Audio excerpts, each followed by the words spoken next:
Hello everyone, it is TooAwesome here with another video. Now today I want to talk to you about a show that I binged in 4 days and thoroughly enjoyed. Now, since a lot about this show is the shock factor, I will say this video contains spoilers, since the best way to view this show is going in completely blind. So, this is your warning. But without further ado, let's review The Boys.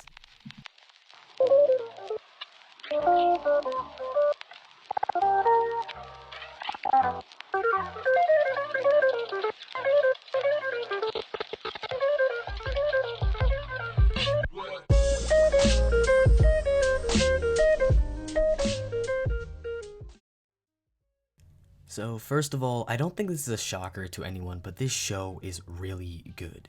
It's been said 100 times before and by so many people, and they are not lying. Going into this show, I saw a few clips beforehand, and I will admit, I was excited for what the show had to offer. Although, one thing was holding me back. It was Homelander. Now, it's not about his character, but more of his tropes. Personally, I feel like the evil Superman cliche has been done so many times, so I felt like The Boys, or at least the parts related to Homelander, may be a little bland and played out. I was completely wrong, by the way. Homelander's character is actually really interesting and one of the highlights of the show. When I first started, there was the scene with A-Train ramming through Robin. I was like, dang. This may actually be realistic, and to be honest, this guy sucks. Then we were introduced to the Seven through Starlight, and we got to see Translucent and Queen Maeve for the first time for who they really are. Yet again, I was like, dang, these people suck. But through it all, Homelander seemed to be above it all, especially in that first meeting. So I started to think to myself, maybe he isn't bad like the rest of them. Maybe he's the only good one.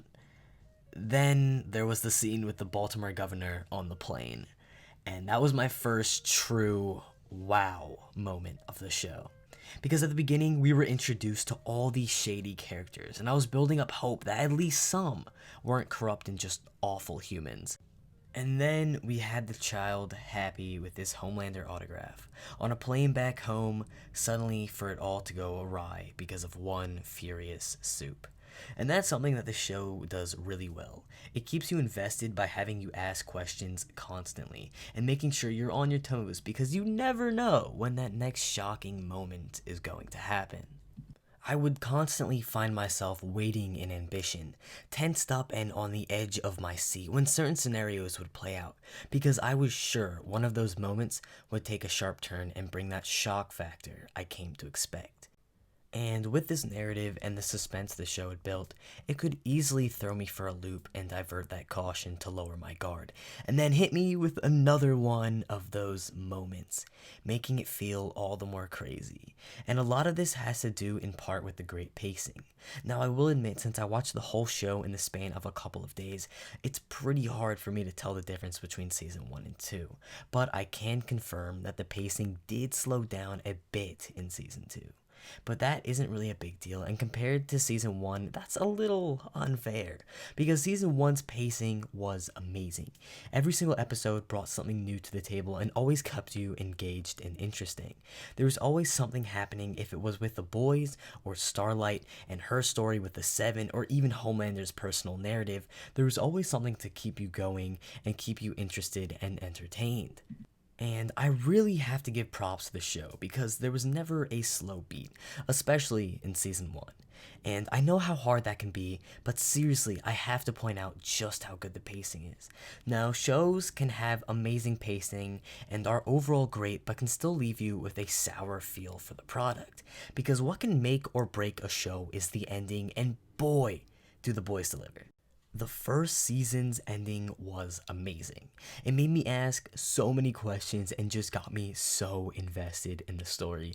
And season 2's ending was great as well and had me asking even more questions. Like, I'm definitely super ready for season 3 to come out. But I kind of feel bad for all the people who watched season 1 when it first came out, because having to wait for a year on a cliffhanger that wasn't even explained until the second episode would have killed me. But overall, the season finales are definitely a strong point for the show. Now, another strong point for the show is the world building. Right off the bat, we are introduced to superheroes in a pretty unconventional way for this type of media. The first recording of Starlight was a great way to introduce us to the world of Supes. We are then shown the heavy marketing they receive and the influence they have through Homelander stopping the robber and talking to the kids. Right off the bat, we are shown superpowers, some of our characters, and the power dynamic and influence they hold. It's just super amazing, and everything seems super fleshed out too. Vought and the Seven have history, so does the government, and basically every minute detail as well. And as funny as it is to say, even that superhero only club was super great for world building because we got to see what the Supes actually use their powers to achieve. And talking about powers, we are shown right away how they work and just how strong they are. And for the most part, they try to stay as realistic as superpowers can be, but I will admit that throughout the show, there were points that had me questioning just how strong the Supes were. Like at the beginning, we had a whole episode on how to kill Translucent, and I really liked the idea of them brainstorming how to kill this seemingly unkillable being. But later in the show, we see Lamplighter being held at gunpoint? Which is really strange because Translucent was bulletproof, not to mention we see Starlight being shot multiple times and still living. So that sort of confused me on how strong the superheroes really are. Like at one point in season 2, our main characters just say they are going to go after the Supes with a bunch of explosives and guns. And I was thinking like, was this really an option this whole time? Because at least at the beginning of the show, you made it out to be a difficult task to take down one of these almost unkillable gods, and how basically none have ever been killed, but now going at them with guns blazing is an option. It was just confusing for me. And this goes for other aspects as well. Like, we were spent so much time being told how impossible it was to break into the area Billy Butcher's wife was being held in. But then, like, the next episode, we see him just climbing the wall and breaking in. I really just wish they stuck to some of the rules they set up because it does take away from the world building they spent so much time creating. Although I will admit season 2 did a good job with this since the crew actually had to plan instead of going in guns blazing like they said they could. Also, that scene of the female Supes beating up what is basically a super Nazi was one of the best scenes in the entire show. Like, that is how you do feminism, because it didn't feel forced and it actually made a lot of sense plot-wise. I just wish Endgame was a little more similar. And you know the scene I'm referring to. Now, I know I talked about some of the characters throughout the video, but I want to focus on them for a little bit. Personally, I don't think this show has a single bad character. Now, I know that seems absurd, but seriously, every single character serves the plot in one way or another, and when they stop, they are removed most of the time. And our main cast is amazing as well. Huey is such a great character, and I like some of the regret and the slow downward spiral to the eventual acceptance that they give him. It was a really great addition, and it makes him as a character seem very fleshed out and believable. Same goes for Starlight. She gets a lot of development throughout the seasons, and it's super great to see her change throughout the show, from being her excited and optimistic self at the beginning to eventually rejecting God and helping Huey take down Vought. Now, Billy Butcher is an interesting case because originally I feel like he was only there to serve as the badass character and to get the plot moving, but he actually got some really great character development throughout the show, and that really fleshed out his character and background. Mother's Milk? Yes, Mother's Milk was also a really good character and brought some values to the team as well. And Frenchie was amazing as well. Like, he just kept getting character development, and I believe he is one of the characters that has changed the most alongside with Homelander. Now, Homelander's character is an interesting one. Homelander probably warrants his own video, but I'm sure many people have done that before, so I'll keep this relatively quick. Basically, I love his slow downfall into insanity. You can see the cracks throughout the show, and at the end you really never know when he'll just go off and start killing everyone. He's a loose cannon in every sense of the word, and he is portrayed so well throughout the story, and you can even maybe fake sympathy towards him because of his awful childhood. But I say fake because truly I don't feel like anyone feels sorry for him, and personally, I don't feel like he should be redeemed. He's already traveled too far on a path, and if the writers change his direction this far in, it will feel a little forced. Now, the characters are only as good as the actors playing them, and boy, do they not disappoint. The acting in this show is really good, just across the board, all the actors hold up and do such great jobs. Like, they are so lifelike that it's hard to think that this is all just a made up story. But specifically, I want to talk about Anthony Starr, the actor for Homelander, and Tomer Capon, the actor of Frenchie. Now, it's no surprise that Homelander's actor is on this list. He seriously portrayed the emotions and mental turmoil of Homelander so well.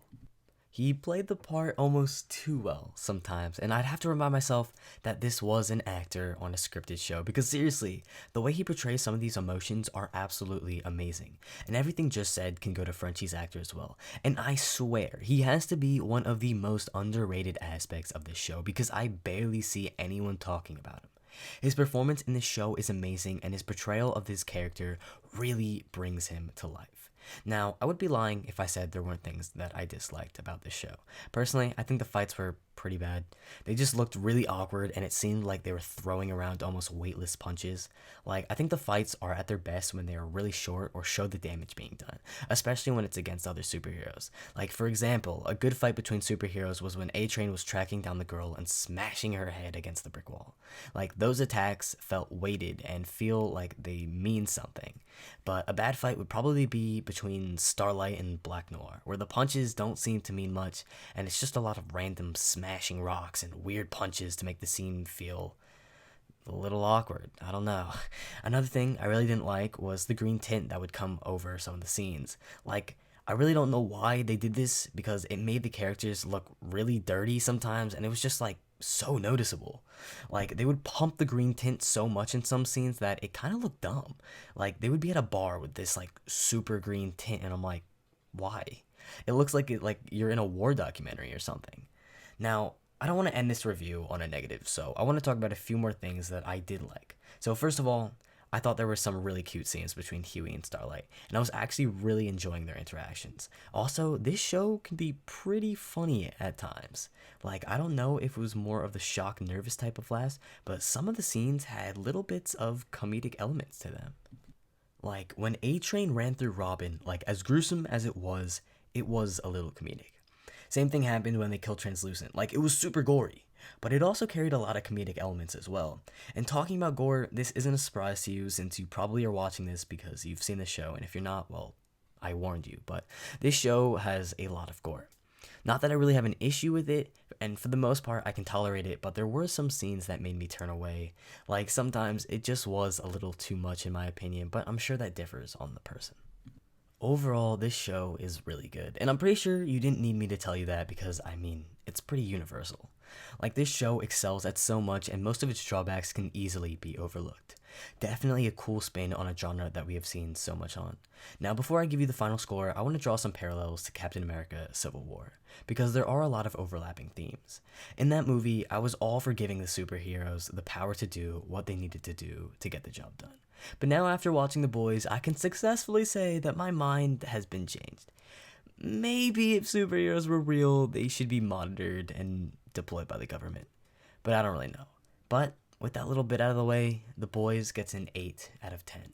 It was a really good show, and I'm definitely looking forward to season 3. I hope you enjoyed the video. If you have anything to add or any thoughts of your own, leave them down below. But as always, stay awesome, TooAwesome. Thanks for watching.